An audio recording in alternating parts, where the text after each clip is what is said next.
So it has been a little bit since I filmed, but I am in a different location. I'm still trying to figure out the filming. So we're gonna try and work at this for a little bit, but wanted to go over a couple favorite products and one fail, sort of, for the month of January. This first item, this was actually a gift from my husband. This is a new perfume, which I definitely didn't need, but it's very much appreciated. This is the Tokyo Milk Dark, and I think this one is number 10, Everything and Nothing is the name of it. This one has the feather on the front. This is the box. I really like the boxes on these, but you take off the top and that is what it looks like. I haven't been able to put this down. It's very different from anything that I own. It's still kind of sweet, but it has like almost like a tea fragrance to it. I really like this. So that is what the bottle looks like there. And on the box, it does give you the different scent notes on here. Every time that I went into this particular store, I would smell this. So I did notice that this was a couple dollars more than at Sephora, but I mean, that's okay. I think it was like $3 more. This one has sweet orange, pressed petals, desert moss, and tea leaves in here, which sounds like a very odd combination, but it's really nice. So I think that Sephora still carries Tokyo Milk, so I'll definitely have to check out some other fragrances that they have from their line. I think they also carry like hand creams from the scent too, all the scent lines. So anyway, really enjoyed this. Let me know if you tried any of the other fragrances from the Tokyo Milk line. This next item, I was kind of saving it, I guess, because I didn't want to dabble in it too much because it was limited edition. I really enjoy it though. This is essentially all that I used in January. I am starting a Petillant palette for 2018, but I kind of took the month of January off just because I didn't have access to a palette regularly. It's a long story, but this is the Kat Von D Saint & Sinner palette. I believe that this is still available as far as I know, but it was definitely limited edition. And since I didn't pick up that Mi Vida Loca palette, I've been kicking myself ever since, so I thought this would be a nice substitute for that palette. This is what the inside of this one looks like here, and it barely looks like I've touched it, but I've essentially used, I would say, probably 80% of this palette. A couple of my favorite shadows in here are this Immaculate, this green one. I've used both of these kind of glitter toppers up at the top. Those are really pretty. I paired Chalice with Immaculate. That was a very nice combination. And then this one up here is very unique. This is Ashes, and it's like this taupey gray color, but it's got this green sparkle running through it. I've also really enjoyed Rosary, and Amen is like a shade or two darker than MAC's Blanc type. Martyr is a really pretty shade. It's almost the same, it's in the same kind of vein as Bobbi Brown's Camel or MAC's Uninterrupted eyeshadow. So anyway, really have been enjoying this. Definitely excited to continue to reach for certain pops of color and just kind of pull this out on the weekends, essentially. So that was the Saint & Sinner palette. I don't normally go for hair oils, but this one showed up in one of my Sephora play boxes. This is the Moroccan oil treatment for hair, and I've used over half of this. I'm already down to about right there in this container, which is pretty impressive for a hair oil. I feel like this only has 0.34 fluid ounces, so it doesn't have a ton of product in here, but I use a very small amount of this every time that I do use it.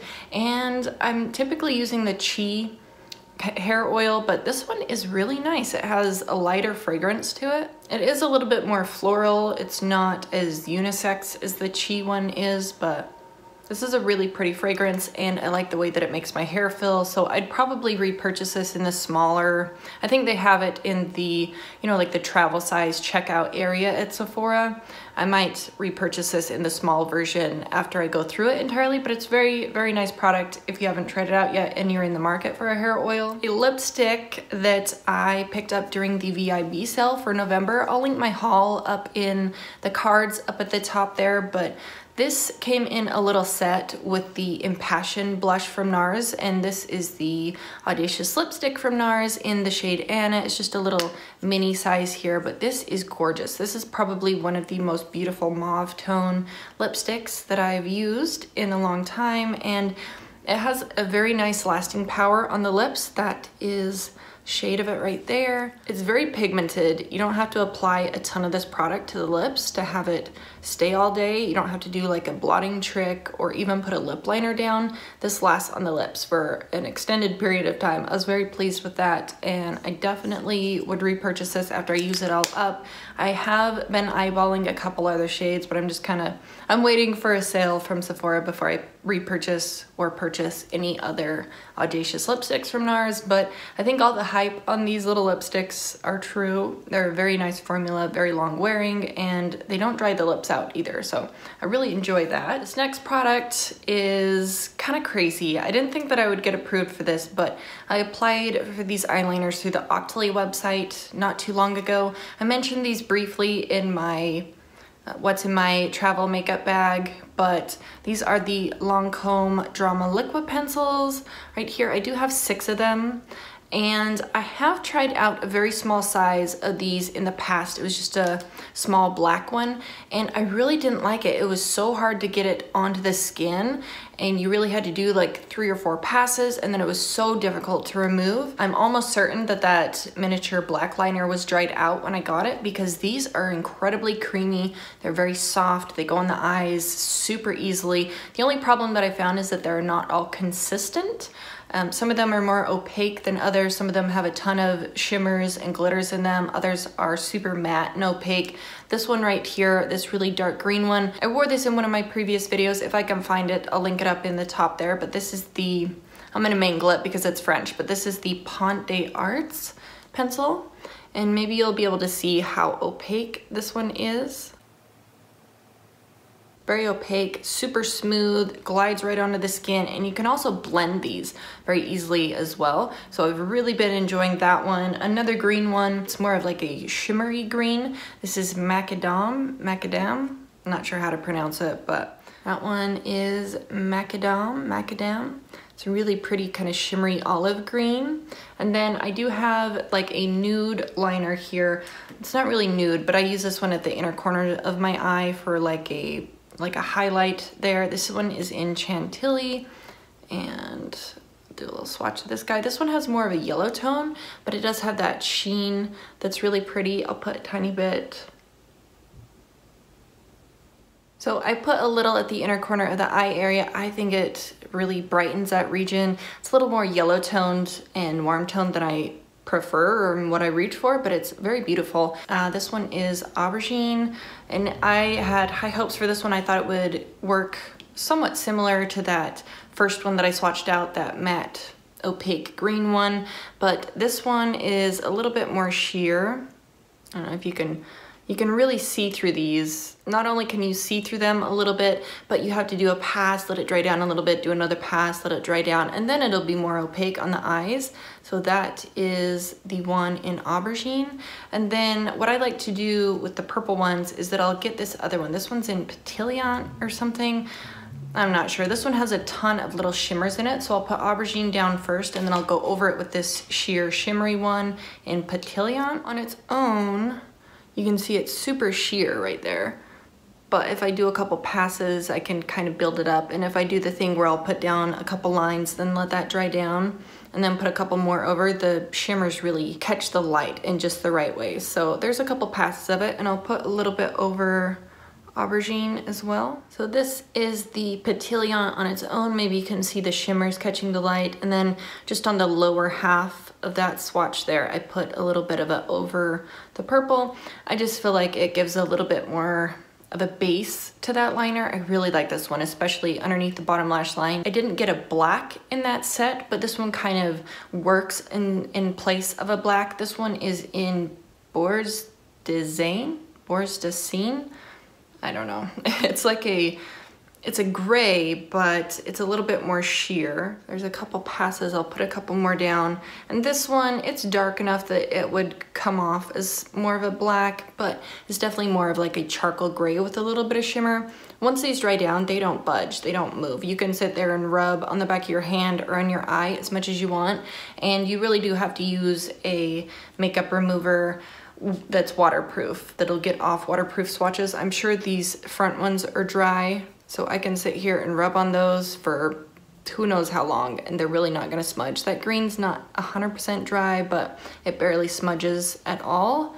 These are really great liners. I wish that the one that I had tried out initially wasn't dried out, but it definitely was after trying these out and comparing it to the one that I had before. The large complaint with these liners is that it is impossible to sharpen these to a point and to have them not get chewed up in the sharpeners. That's a major drawback, but you can see on this one, I've sharpened this one a handful of times, and even this one that I've used so much, this Petillant one. Hopefully you can see there it's not really chewed up, and I found that the sharpener that works the best with these is actually a $4 sharpener from Sally's. This is the boutique sharpener. I mentioned this before on my channel. I saw that Vintage or Tacky had uploaded a video.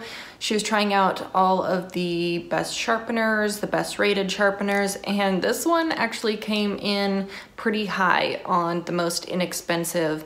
And you can either leave a blunt point on your liners, or you can actually flip up this little plastic thing right here and you can have a sharp tip on the end. So I like to keep that down so that they have a sharp tip on them, and I really have been enjoying this sharpener. It's super cheap, so if it ever does break, then I can just go and repurchase another one. This one is really nice for travel because it's enclosed so you don't lose the sharpening. So I really like that paired with these liners for sure. And I do have some skincare products that were a favorite. These were just recently sent out to me. I haven't used a serum in a very long time, and I think the last time that I used a serum, it was just a little travel size guy. But this is the Estee Lauder Advanced Night Repair Synchronized Recovery Complex 2. This has the little squeezy top dropper system that you can use to get the right amount onto the face. I really like to target this on fine lines or any especially dry areas, and I put this down before I put my moisturizer on. It's been working well so far. I'm already down to right here in this container, and I haven't had this one, I'd say I've maybe had this a month, probably 3.5 weeks to a month. So this one's a really nice serum if you're in the market for one, especially if you're in your late 20s, early 30s. This one's lovely, especially for dry skin as well. Another product that was sent out to me through Octoly is the Morgan Miller Avocado Facial Cleansing Wipes. These do the job. They smell nice when you're using them and you're taking off makeup. They do kind of, they're very thin, so they do kind of pull and tug, but they get all the makeup off. You can't use these around the eye area, but that's fine with me. I just use a separate eye makeup remover anyways, so these have been really nice, and I'm probably a third of the way through this pack. I don't think that they're incredibly expensive. I think I may have seen Morgan Miller at possibly TJ Maxx or Marshall's or something, but I thought that this would be a nice version of makeup wipes to try out because avocado is supposed to be nice for the skin, have some skin benefits there. So I have been enjoying these while I've been using them. Some other skincare products, I just had these sent to me. I talked about this one in my last empties video for December. I'll link that if I can remember, but these are the Patchology Flashpatch Restoring Night Eye Gels. They're like a silicone almost. They're like a wiggly jello little eye patch. It's so strange, but I had tried these out. I was enjoying these a lot. I really like the fragrance on these, and there's a ton of serum, so that I wouldn't recommend that you reuse them, but you can reuse them. And then I liked these so much that I tried out this pair. This is the Flashpatch Hydrating Lip Gels, and these are a light pink shade. They have some little sparkly shimmer pieces in them too. You put these over your lips. I was really struggling. I've been traveling for like a week and I had really dry lips, and none of my lip balms were working for me. I was using one religiously, but it really wasn't doing the job and really getting some intense moisture to my lips. So I used this one and it smells really nice. It's very cooling on the lips. The same feeling with both of these.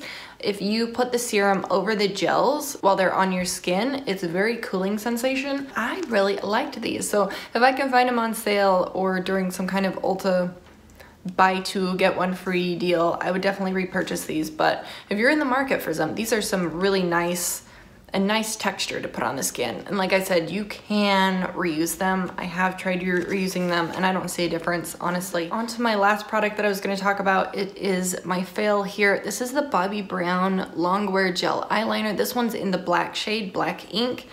I'm not sure if this is just because it's a deluxe size, like a sample version of it, but this is so not, it's not better than my MAC Black Track Fluid Line. I've been using that one for years. I think I've used up 3 containers of the fluid lines now, and this one just doesn't work as well. It's not as opaque. You can definitely see the skin through the gel liner, so it's kind of a disappointment. I've heard a lot of buzz about this gel liner over the past few years, and I was just kind of let down a little bit. So anyway, I was just gonna warn against this. If you tried this out in the full size and you enjoy it more, or if you've had a different experience, let me know. I'm definitely gonna finish it off. I do have some Inglot Duraline that maybe I could toss in there, make it more of a liquidy formula. It's not too stiff to work with, but it's just not my favorite formula of a gel liner. So anyway, that was it. Those are all the products that I was enjoying throughout the month of January. I really appreciate you guys watching, and I will see you in the next one. Bye.